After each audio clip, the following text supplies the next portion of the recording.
Hey all, Beanie. You guys know who it is. I haven't made a lot of YouTube videos recently. I've been kind of lazy. My last YouTube video that went up was just me playing Yu-Gi-Oh! Master Duel because I haven't really talked about anything or done anything recently as of late. But I realized I made a decision, and that decision could be turned into a YouTube video very easily. And if you see the name of the stream and you see the name of the YouTube video, then you know. I've owned 3 different handheld PCs, and now I know the winner. Let's preface this by saying I've owned 4 different gaming handheld PCs, 2 of the same brand, just a different chipset, and we can go in order. The first one I owned was an AYN Loki, right? There's a bunch of different models of the AYN Loki. There's the AYN Loki Mini Pro, which is what I had. There's the AYN Loki Mini. There's the Zero, which is the weakest one. And then there's the 6600U, and then the Loki Max, which is the 6800U. This handheld is the 6600U version. And I had this second after having the Loki Mini Pro, after realizing, yes, I do like gaming handheld PCs.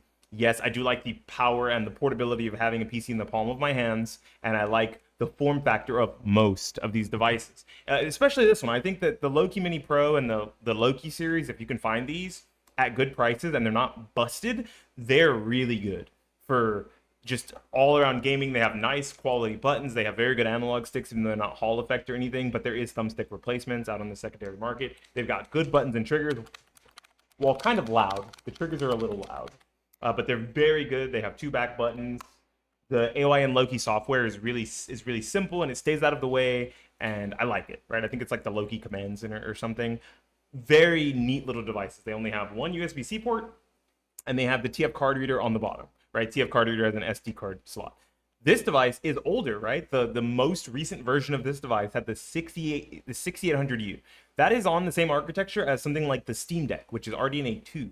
Very old, right? 680M, and the Van Gogh would be something like a 670 or 675M, if you think about it that way, right? So this thing has more power and on the CPU and GPU side than something like a Steam Deck. You can think of it as a Steam Deck Mini, but it's missing one thing Steam Deck has that this doesn't, and that is, boom, trackpads. No trackpads on this device, and a lot of other gaming handheld PCs. But the form factor of this is really good.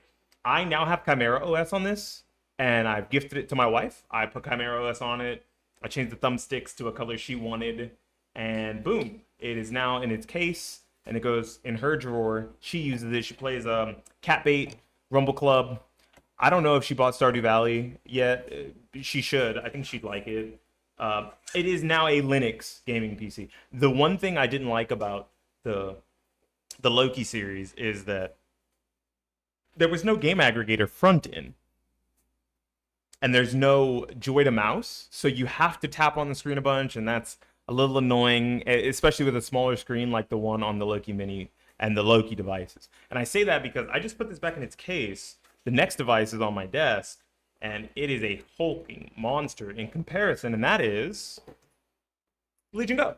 This is the Legion Go, the Lenovo Legion Go. I hate Lenovo. Fuck Lenovo, but this is a really good device. I hope they heard me say that. I hope Lenovo is listening and understand that they made a great device, but they have terrible fucking customer support. This is the Lenovo Legion Go. I want to say this is the most feature-rich gaming handheld PC. Bar none. I'm sure you guys can tell what my winner is already, right? And I haven't even got to the third one. It's got a kickstand on the back. It's got multiple different back buttons. It's got a scroll wheel. It's got literally everything you need to use this as an actual mini like tablet / Windows device. It's got a mouse sensor on the bottom over here for FPS or for scrolling through Windows on a desk, which is very cool. So you get a vertical mouse included. So all you need yourself is a little keyboard. I already bought one. And then it has a trackpad as well with 2 analog sticks, both Hall effect, with the RGB around them, because everyone loves them some RGB, right? These buttons are a little out of place. These are the start and select, as the boomers call them. We call them start and select. These are not options and share. Fuck that. And then your command center buttons or your auxiliary buttons for your Legion support software is up here. Legion Space is kind of ass. I like the Legion Quick Access, but I hate main Legion Space. Legion Space is fucking awful. It's terrible, but it is a game aggregator front menu that I don't use very often. I've actually been using Play 9. The kickstand on the back, very cool. I like it. Makes it feel like a Nintendo Switch. You can prop this up on the desk, play multiplayer with some friends. And if you really want to play multiplayer with friends, the controllers come off. The controllers very easily come off, and as long as you don't break the pins and have to deal with Lenovo shitty customer support, they should last you for a really, really long time. My right controller is still fine. My left controller, for some reason, broke, and I had to pay like $80 or $90 to replace it. Ouchies. But with that, you can set this up on a desk as just the tablet portion and have both controllers separated by a controller attachment of some kind, and just have a little miniature gaming tablet PC sort of thing, which I think is very cool. And it also works very well in productivity because you can take off these controllers and use something like a wireless mouse, or use this as your wireless mouse and have a little wireless keyboard. So just in case you ever need to get anything done at your local coffee shop, your local Starbucks, you're trying to get your last little paper done and you left your actual, school computer at the campus for some reason, but you have your Legion Go and you have your file synced. Boom.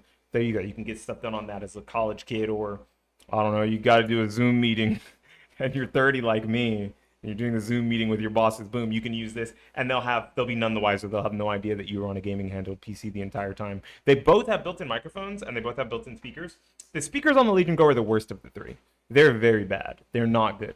And the thumbsticks are kind of small, like awkwardly small. So when you're playing first-person shooters, it's going to feel very different from playing it on a normal controller, especially when you have it spread out wide. When you bring the two controllers together and you have some sort of an attachment like the JSOX magnetic controller attachment, it doesn't feel as awkward, but it definitely feels different from holding something like a traditional Xbox controller, which this and the third thing feel closer to. Now, the reason why I mentioned size is because I was not kidding. It's a fucking hulking monster. This thing is big. It's an 8.8 or 8.4 inch screen. It's fucking massive. It's as big as the Steam Deck, if not a little bigger. And this guy's tiny. I think if you like tiny devices, if you can find yourself one of these or like an Aya Neo Air, that's great. That's awesome. The battery life on the Aya Neo Air is shit, but the battery life on that one is significantly better, probably because it's an older chipset that just can't clock as high, right? But I liked them both very much, and I also like this third device, but I don't want to keep all three. So the third device, I don't want to turn any of them on, is the Asus ROG Ally. This is actually the Z1 Ally, but the power isn't what's stopping me from liking this device. Give me 1 second while I slide it out of its shell. This is the Asus ROG Ally with no case on it. It is a traditional, standard-looking handheld, just like the other ones. Once again, no trackpads, just like with the Loki devices. The two back buttons on the back, while the Legion Go has like 5 million. A smaller 7-inch screen.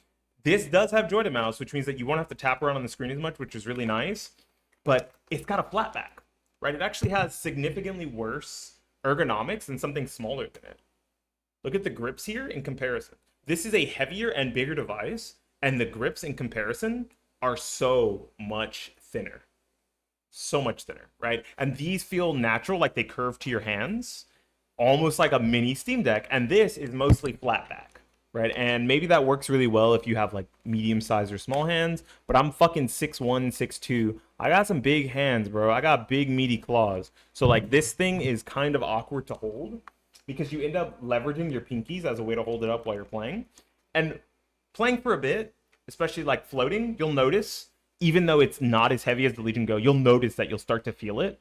But when you're like, I don't know, leaned up on a couch, or you have a pillow under your elbows and you just vibe and you're playing on your couch, you're playing on your bed, it won't feel as bad. I do like the features of the device, except for the fact that it only has one USB-C, just like the AYN Loki. But I think that the micro SD card slot is in a terrible position. I have a micro SD card slot in here. I mean, a micro SD in here. It hasn't blown up, but I've heard reports that this model, even the Z1 model, the micro SD card would blow up, which is very, very unfortunate. I've got I had a case on it, which I thought was really nice, and it kind of helped grip a little bit more because it's a rubber instead of this kind of soft plastic. It doesn't even feel like hard plastic. But I don't have too many negative things to say about this device, other than its form factor, right? I think the software on the ROG Ally is significantly better than the software on the Legion Go. I think the only things that I don't like about this is that for it being almost as big, not that much smaller, it does not have a trackpad. There was space. It does not have a kickstand.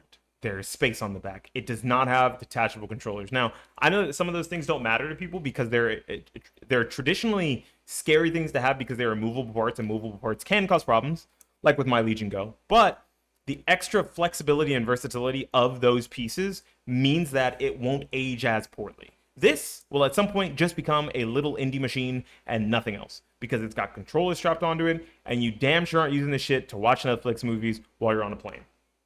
When this can no longer play indie games or AAA games, I can take these off and have this as a very thick, cumbersome Windows tablet with a lot of power behind it because most tablets are not as strong as this. And I don't see this being outdated as a tablet for at least another 6 to 8 years, right? This is a very powerful handheld tablet, and it just happens to also have the form factor and features of something like a gaming handheld PC. This is like the Nintendo Switch of the gaming handheld PC world, right? And then I think of the ROG Ally as something like the PSP, where like it's a little smaller, it's sleeker, it's flatter, but it gets the job done. Because the original PSP had a fat back, and then 2000 and 3000 models slimmed down a lot. It was a 5-inch screen, so it didn't feel as bad. The battery wasn't super heavy, but it was harder to hold. I had a PSP as a kid. I can attest this. I'm not fucking with you. The PSP 1000 model, even though it was heavier, was easier to hold because grips. Now, I already have this listed for sale, but it seems like my friend, who I've known for many years, wants to buy it. I'm going to be taking it to the post office, and by the time you see this video, this shit will be shipped out, and he will be getting it, and it will replace his gaming desktop PC. His desktop PC is so old that this is 100% more powerful than his current desktop PC. He's got like a GTX 760 or 770 and an FX CPU from the Stone Ages with 8 gigs of RAM. This will outperform that, and upgrades be damned, he could always be super rich and get himself an XG Mobile port thing, like one of the XG Mobile eGPUs, and make this a full desktop replacement, which I think is very cool. You can't really use too many eGPUs with the Loki and the Legion Go, which is a downside, because the eGPUs are just very awkward. Like Thunderbolt is super weird. USB-C 4 is just hit and miss when it comes to a lot of external GPUs and GPU enclosures specifically. So you're going to be struggling to find drivers and making things work the way they're natively supposed to. This device, luckily, they have like a really shitty, expensive proprietary system. I can't say shitty, but expensive proprietary system that 100% guaranteed works with all of their devices that have the XG Mobile port. My favorite of the three, I don't know if you guys can tell for the little shit that I talked about it, because I've only ever really talked shit about this device twice. The repair process and Legion space. I think that for my needs, for my big ass hands, for the fact that I love versatility, I think that the Legion Go and hopefully the Legion Go 2 will be the best devices to pick up when it comes to gaming handheld PCs. Now, I've never owned a Steam Deck, and I would like to. Maybe we'll do this comparison again when I get a Steam Deck and the Legion Go 2's out. Maybe I'll have a Legion Go 2 and I'll sell this one and I'll buy a Steam Deck because they're pretty cheap now, even though they're holding their value relatively well. And we'll see if the Steam Deck, feature-wise, not power-wise, holds up to something like the next generation of gaming handheld PCs. I think out of these three I have on my table, if you slap the Steam Deck down here, I would still put it in second to the Legion Go. Because guess what? I could always put Bad Sight on this Legion Go, and then boom, it feels like a Steam Deck, but has all of the extra amenities of the detachable controllers, still has gyro support, still has a kickstand. That would be the big difference between the Legion Go and the Steam Deck. The Steam Deck looks like it weighs a decent amount, has great grips. I've seen the grips on it. I have a friend who owns one, but I've never like played on it or anything. I like all three of these devices, all three. But picking them up used is usually how you're going to find them now. Picking them up new, they're still pretty exorbitant in price. So if you can find a good deal on a Legion Go, I would say that that's the handheld to get if you don't mind potentially having terrible RMA process when it comes to the controllers breaking. So try not to break your controllers. Right? I guess that's the key. Anyways, this has been Beanie Thuggish talking about my favorite of the three gaming handheld PCs, four technically, that I've owned.